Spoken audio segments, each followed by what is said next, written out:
Well, it is time to make the switch from bush beans to pole beans.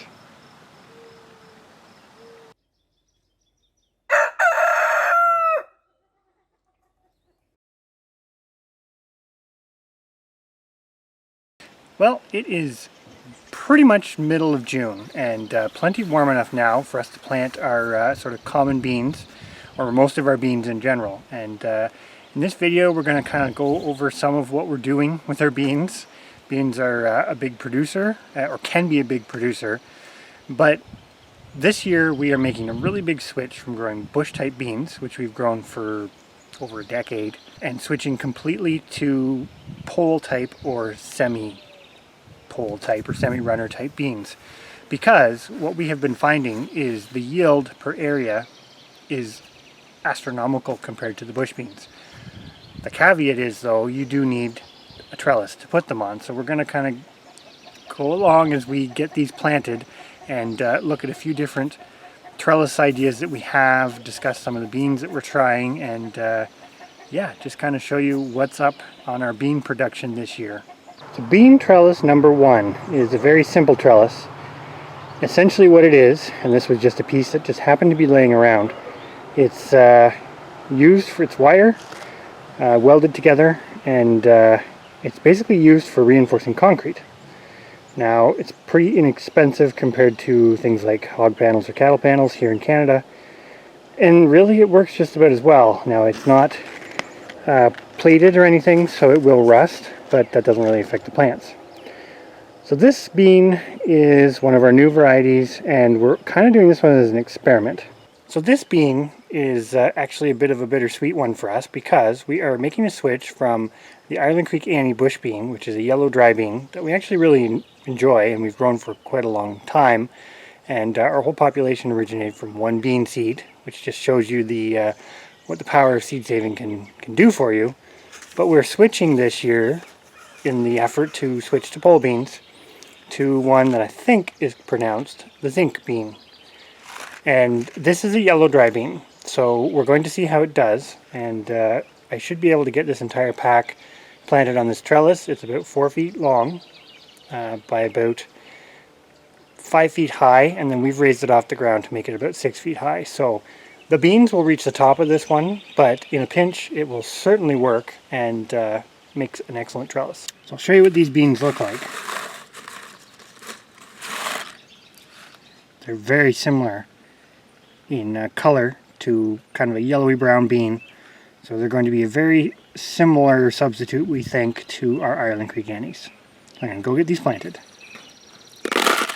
So next on the list is our changeover to rattlesnake beans. So we actually got some of these in the Canadian Seed Challenge from Cindy Squirrel, which was awesome, and when we looked into them more, we thought, hey, these are pretty... Oh, and Caitlin's Homestead also sent us some through the Seed Challenge, so which was awesome.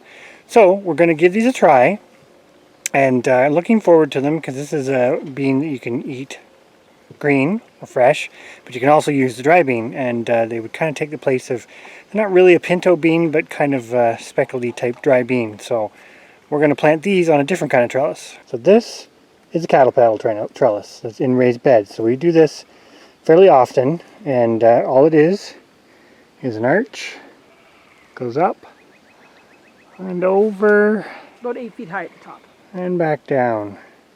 And yeah, it's about 8 feet high at the top. You can see I'm sort of standing in another one that we're using for grapes behind me.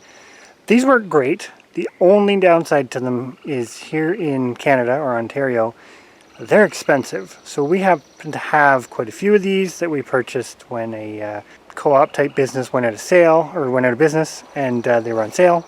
So we have quite a few, but most are still allocated for actual fencing purposes, and we can't spare too many to this purpose at the moment.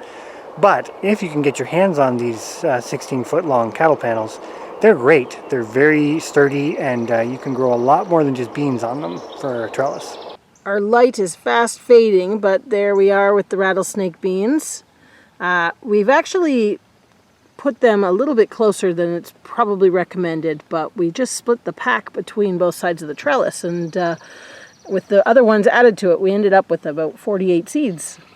or beans. So we'll see, we may have to thin some of these out, but we've done this before, and with growing upright on a trellis, that's one of the nice things. You can do what, Chris? Crowd them a little bit.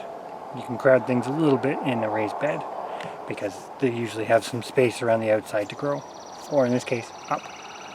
Up. So we'll come back.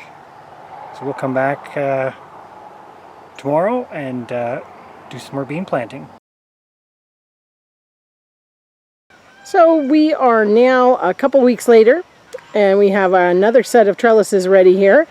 These are our Cherokee Trail of Tear beans, and you can see they are on our wooden triangle structure, which Chris is going to go into a little bit more detail on what we decide to do here. So a little closer look here at the beans. You can see they didn't all come up, which is fine. But we've got quite a few, and they've started to climb the trellis.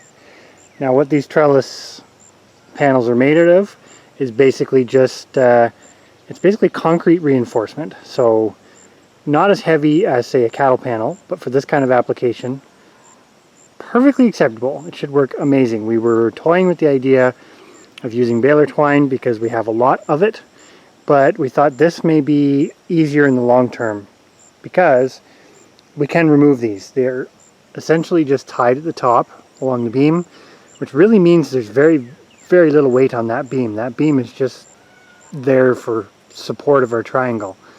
And the panel is doing most of the work because it does sit on the ground at the bottom. So we will come back and take a look at these beans sort of over the summer months or closer to harvest. I should mention too, we have a second trellis identical to this that has our red cranberry beans on it.